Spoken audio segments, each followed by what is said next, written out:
Sudah bergabung juga bersama kami Bapak Soleman B. Ponto, mantan Kepala Badan Intelijen Strategis. Saya ke Mas Reza dulu. Mas Reza, Anda tadi mendengar ini banyak juga ternyata ancaman yang terjadi, kebanyakan di daerah Jawa Timur. Ya. Serupa dengan yang sebenarnya sudah terjadi juga ini ke pemuka agama begitu.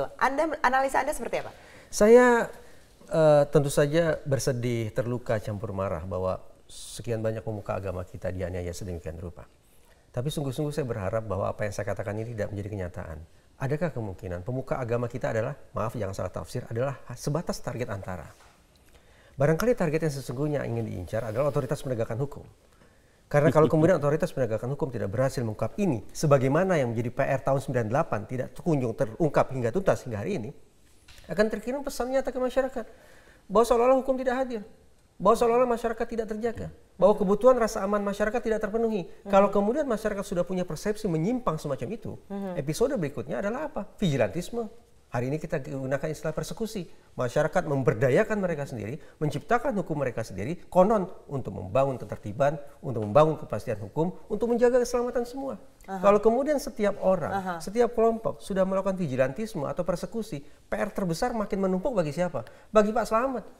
Jadi soal tadi, penjelasan soal tadi orang yang tidak waras dan segala macam. Pemilihan eksekutor dari kelompok yang dianggap tidak waras memang bagus. Kenapa? Karena proses hukum seolah-olah akan berhenti di situ. Tadi saya katakan, wanti-wanti, buka pasal 491 KUHP. Tugas teman-teman penegakan hukum tidak hanya mencari siapa ini orang, siapa ini, bagaimana kondisinya, tidak waras atau tidak waras, cari orang di belakangnya. Pasal itu. Itu pasal nyata hukum, berarti membantah apa yang saya katakan ini sebagai teori konspirasi. Dan kalau misalnya memang betul ini memang orang yang tidak waras, itu memang tidak bisa dipidana begitu Pak? Memang dari sisi teori hukum tidak bisa. Ada alasan pemaaf. Jadi dia berbuat dalam keadaan tidak mengetahui hukum sebab dan hukum akibat.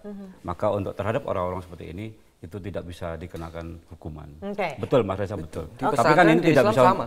Jadi orang gila itu diangkat dari hudud atau kemudian hukum. Jadi hukum itu diangkat dari orang gila. Jadi kalau dia itu pelaku dianggap gila, dia nggak bisa kena hukum. Nah, diobati ya, direhabilitasi. Anda melihat ada faktor kesengajaan begitu dengan menggunakan orang-orang ini? Ada.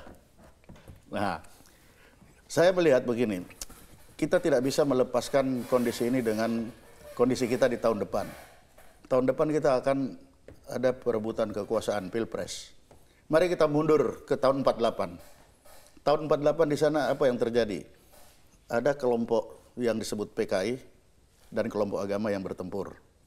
Tahun 65 sama terjadi. Artinya sudah ada pola di mana kelompok PKI dan kelompok agama. Sekarang kita lihat tahun lalu muncul bagaimana ada Bu Ripka menulis, aku bangga menjadi anak PKI. Kemudian ada simposium tentang PKI. Muncullah anti PKI. Dinyatakan bahwa PKI akan bangkit kembali. Apakah akan bangkit atau tidak? Intelijen hanya melihat indikasi ada, indikasi. Kemudian kita melihat lagi, Pilkada DKI, terbentuklah kelompok agama. Sehingga pola 4865 terbentuk, ada kelompok, indikasi kelompok agama dan pilkada. Yang tinggal satu yang harus ada, itu adalah pembunuhan para kiai. Yang bertujuan untuk? Bertujuan, sekarang kan orang tidak senang PKI. Biar ini, ini PKI yang punya pembuat apa, yang berbuat. Jadi pembentukan persepsi publik begitu terkait dengan ini. Persepsi publik itu, jadi jangan pilihlah yang terindikasi itu. Bagi yang kelompok agama, kamilah yang barangkali yang teraniaya. Nah, siapa yang mendapat? Di sini yang berkepentingan pasti mendapat keuntungan. Dari kepolisian sendiri memang menurunkan tim-tim khusus begitu ke daerah-daerah yang dianggap rawan seperti daerah-daerah yang kejadian tadi seperti ini? Pak Kapolri sudah memerintahkan 3 tim khusus berangkat ke DIY, kemudian ke Jawa Timur dan ke Jawa Barat untuk membackup para penyelidik yang ada di daerah-daerah yang ditunjuk itu. Ini adalah memberikan motivasi, kemudian menggali seperti pertanyaan oleh Mas Reza terjawab dengan penunjukan tim ini. Pak Kapolri dengan cepat menggerakkan tim-tim ini supaya Pak Kapolri juga bisa menjawab pertanyaan publik. Ada apa mungkin begitu. Tapi ini adalah memang Pak Kapolri ingin selalu ingin mengambil keputusan tercepat ketika sebuah kasus yang mengundang perhatian massa dan kira-kira mengganggu pemeliharaan Kamtipmas yang sudah luar biasa, maka tapi tadi pertanyaan yang terpenting soal mencari siapa sebenarnya otak di balik ini, begitu kan Pak? Ya. Itu apakah cukup menurunkan tim ke lapangan saja? Apa yang harusnya dilakukan oleh kita kepolisian? tunggu hasil dari tim yang sudah diperintahkan Pak Kapolri ini, apa hasilnya kita tunggu.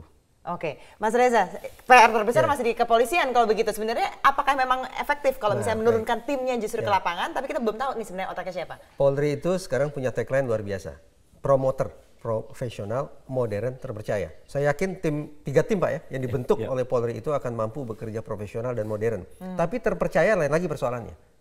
Terpercaya berarti menurut saya konsekuensinya melibatkan partisipasi publik. Saya ingin katakan akan sangat baik apabila 3 tim tersebut juga mengikutsertakan masyarakat. Terutama itu sekali dari teman-teman Mas Hasan begitu. Terutama sekali dari kelompok-kelompok yang para pemuka agamanya sudah menjadi korban. Untuk menjawab skeptisisme masyarakat. Ini polisi bekerja serius atau tidak? Objektif atau tidak? Ketika teman-teman dari ormas-ormas tertentu dilibatkan dalam tim investigasi semacam itu, saya yakin akan semakin kuat dukungan kita, masyarakat kepada Polri untuk mengungkap permasalahan ini. Teman-teman bagaimana kalau di kondisi di lapangan, apakah siap ini untuk bisa ngebantu kepolisian gitu dengan jumlahnya cukup besar juga tadi 3 juta? Jadi motonya Pak Garnusa itu kan NKRI harga mati, bela kiai sampai mati. Artinya tanpa diminta oleh negara, kita selalu akan menjadi yang terdepan untuk mengatasi persoalan semacam ini. Buktinya apa? Bahwa semalam itu yang terjadi di Kediri, di Pelosok, kita serahkan kepada teman-teman polisi. Satu. Yang kedua, pimpinan pusat kemarin sudah berdialog dengan teman-teman Polri, tetapi secara informal untuk saling bertukar informasi bahwa kami melakukan penjagaan tertutup di masing-masing pesantren dan kiai agar apa yang terjadi tahun 97, 98 dulu tentang dukun santet, kemudian orang gila yang terjadi di basis-basis Nahdlatul Ulama dan pesantren itu tidak terulang hari ini. Karena kami melihat ada pola yang sama. Satu, dari segi waktu ini 1 tahun menjelang kontestasi politik.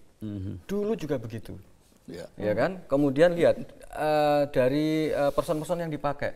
Dicari orang yang kemudian secara hukum susah ditelisik. Susah diselidik. Betul. Nah, apa? Orang gila. Dulu mungkin Pak Slamet bisa cerita bahwa di Banyuwangi dulu itu ratusan orang gila disebar. Kalau hari ini orang gilanya lebih rapi mungkin. Nah, oleh karena itu menurut saya tidak bisa persoalan ini diserahkan kepada polisi ansih, nggak bisa. Jadi harus kita sama-sama, semua kekuatan negeri ini sama-sama, Nahdlatul Ulama, pesantren, kiai dan seluruh pemuka agama, organisasi keagamaan, sama polisi, sama pemerintah. Yuk sama-sama kita selesaikan ini karena saya khawatir ini baru permulaan. Baru permulaan. Tapi bisa nggak ketemu mastermind-nya, Pak Ponto, menurut Anda? Memang untuk menemukan mastermind itu tidak mudah. Karena sebagai pemain dia akan membuat barikade-barikade pemutusan sel-sel putus. Dan pemilihan orang gila itu memang tepat sekali untuk memutus sel itu. Dan itu sudah terbukti yang lalu kan, terputus. Nah ini memang kerja berat bagi polisi untuk membuktikan bahwa ada mastermind di belakang. Karena itu bisa ada juga bisa tidak. Baik. Nah ini memang kerja berat. Oke, kita akan bahas lebih lanjut lagi, tapi kita harus berpisah dengan Mas Reza dan juga Pak Slamet. Terima kasih sudah bergabung bersama kami. Kita akan lanjutkan diskusi kami setelah jeda pariwara berikut ini.